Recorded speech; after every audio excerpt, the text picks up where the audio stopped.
لاہور کے ایک پرانے کمرشل ایریا میں بزرگ تاجر حاجی محمود کا انتقال ہوا۔ ان کی زندگی محنت، دیانت اور کاروباری نیک نامی میں گزری تھی، مگر وفات کے بعد ان کے بیٹے، بیٹیاں اور بیوہ ایک اہم سوال کے سامنے کھڑے تھے: جانشینی سرٹیفکیٹ کہاں سے اور کیسے حاصل ہوگا؟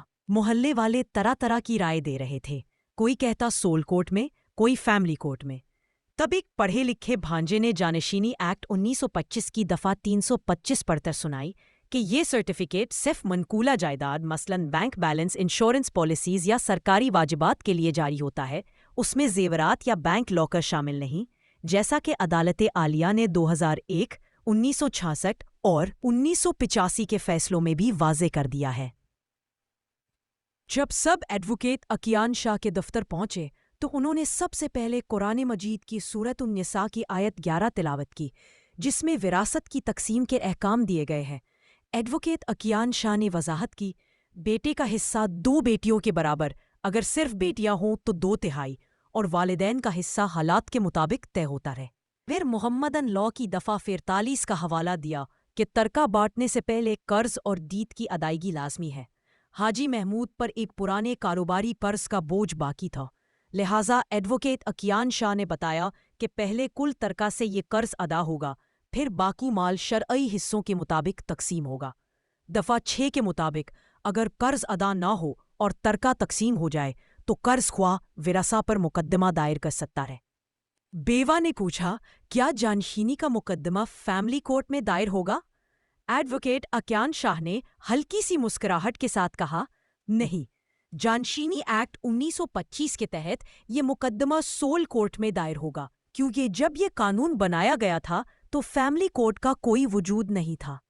Waste Pakistan family court act 1949 کی دفعہ 5 میں صرف 10 اقسام کے مقدمات کا ذکر ہے اور جانشینی ان میں شامل نہیں۔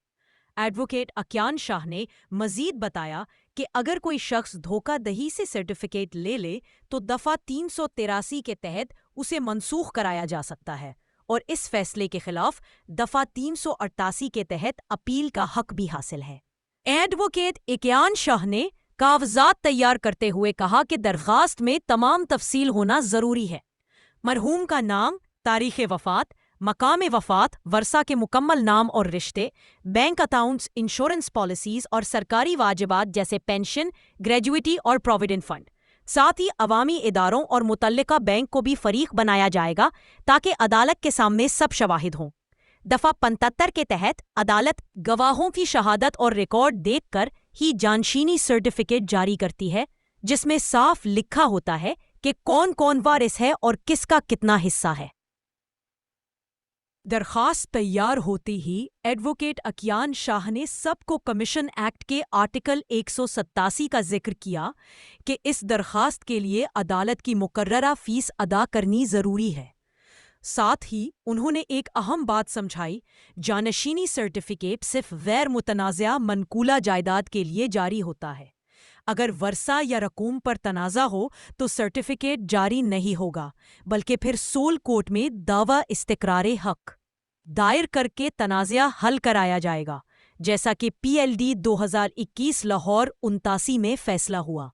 اسی دوران خاندان کے ایک فرد نے کہا، کیا بینک لاکر اور زیورات کے لیے بھی جانشینی سرٹیفکیٹ مل جائے گا؟ ایڈوکیٹ عکیان شاہ نے وضاحت کی کہ اعلیٰ عدالتوں کے مطابق زیورات، سیکیورٹیز یا بینک لاکر کی بابت جانشینی سرٹیفکیٹ جاری نہیں ہوتا۔ ایسے معاملات کے لیے الگ سول دعویٰ دائر کرنا پڑتا ہے۔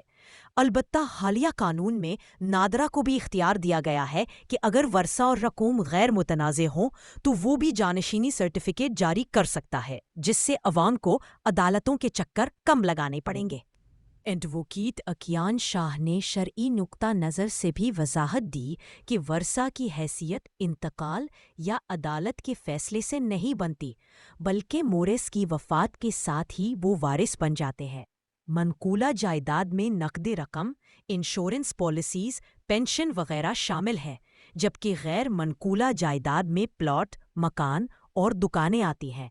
جانشینی سرٹیفکیٹ صرف منقولہ جائیداد کے لیے ہے، جبکہ غیر منقولہ جائیداد کے لیے تقسیم جائیداد یا دعویٰ استقرار حق دائر کیا جاتا ہے۔ آخر میں ایڈوکیٹ اکیان شاہ نے سب کو یہ بھی بتایا کہ اگر کوئی جانشینی سرٹیفکیٹ عدالت میں جھوٹ بول کر یا حقائق چھپا کر حاصل کرے تو نہ صرف اسے منسوخ کرایا جا سکتا ہے بلکہ اس پر قانونی کارروائی بھی ہو سکتی ہے۔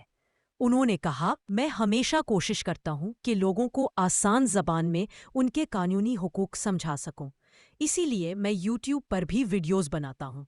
انہوں نے خاندان کو مشورہ دیا کہ قانون کا صحیح علم رکھ کر ہی درخواست دیں تاکہ بعد میں کوئی تنازع پیدا نہ ہو اور ورثہ اپنے حصے بآسانی حاصل کر سکیں۔